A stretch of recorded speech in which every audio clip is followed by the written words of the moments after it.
staying in the United States, of course, Donald Trump announced last week he would send the National Guard into Washington, D.C. to crack down on what he said is a crime epidemic.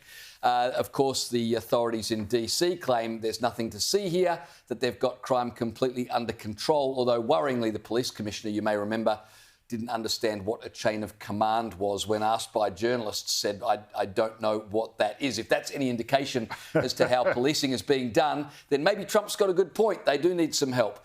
Well, Trump's received even more help with now 3 other Republican governors sending troops from West Virginia, South Carolina and Ohio, about 800 additional troops to Washington, D.C.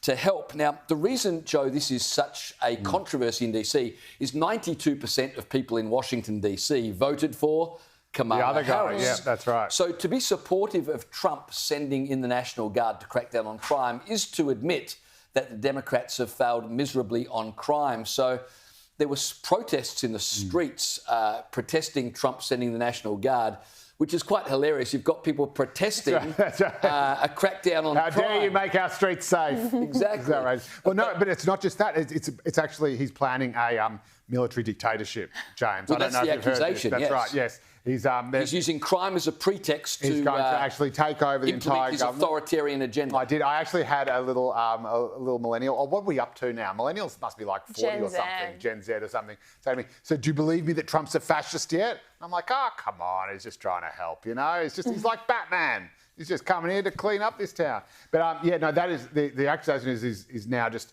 seizing power unlawfully. We know that DC has always been an overwhelmingly Democrat district. It's also been an overwhelmingly black district as well. And so, of course, there's accusations that it's racist and that Trump is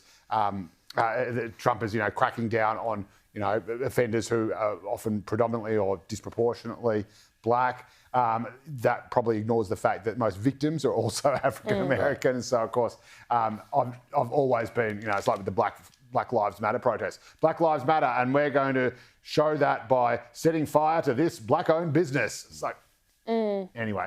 So that's the claim. And you've also got a whole bunch of, the American liberal commentariat just swung in almost like an orchestra and sort of started pulling out all these figures that show that, in fact, crime was down. If you look at this particular type of crime and compare it to 20 years ago or this time last year, in fact, it was down and down.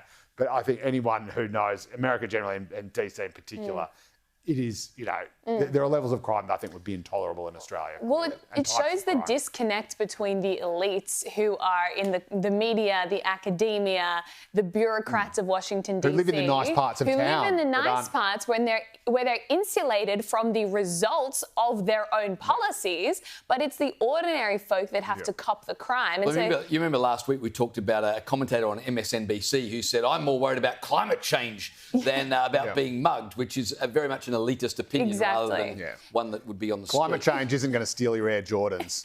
It's a luxury belief that can only be held by people who have the luxury to believe it because they don't have to face the crime. But I saw another academic who said this whole ploy to nationalise the DC police force and deploy the National Guard is really to desensitise people to a military dictatorship and it's creeping authoritarianism. So that's the line they're running. And as long as they run that line, I think there's no hope for the Democrats, James. I think you're absolutely right. They're there to protect federal monuments.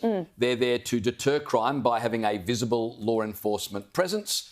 And they're there to assist where necessary local law enforcement. I'm not sure how you could interpret that as some fascist authoritarian agenda. Exactly. That's exactly what you would say, fascist. Exactly, unless you're a Democrat. Exactly.